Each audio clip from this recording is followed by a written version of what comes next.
তুমি কি ভাবছো আশেপাশে সবাই তোমাকে ভীষণ ভালোবাসে? আরে না, ব্যাপারটা সেরকম না। তুমি তাদেরকে ভালোবাসছো বলে তোমাকে তারা ভালোবাসছে। তুমি তাদের কাজ করে দিচ্ছ বলে সেই কাজের মায়াতে তোমাকে ভালোবাসছে। তুমি তাদেরকে এফোর্ট দিচ্ছ বলে তারা তোমাকে ভালোবাসছে।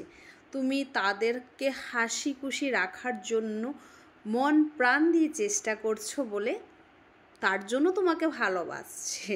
তুমি ভাবছো তোমাকে ভালোবাসে, তোমার কাজটাকে ভালোবাসে, তুমি সেটাতেই খুশি থাকার চেষ্টা করো। একদমই না। কেন কি, তাদের জরুরি জিনিসগুলো তুমি একদিন করবে না, দুদিন করবে না, তখন 3 দিনের দিনই তুমি তাদের আসলি রূপটা দেখতে পারবে। তার জন্যই বলছি, কথাটা শুনতে হয়তো অনেকের খারাপ লাগতে পারে, কিন্তু এটা বাস্তব কথা।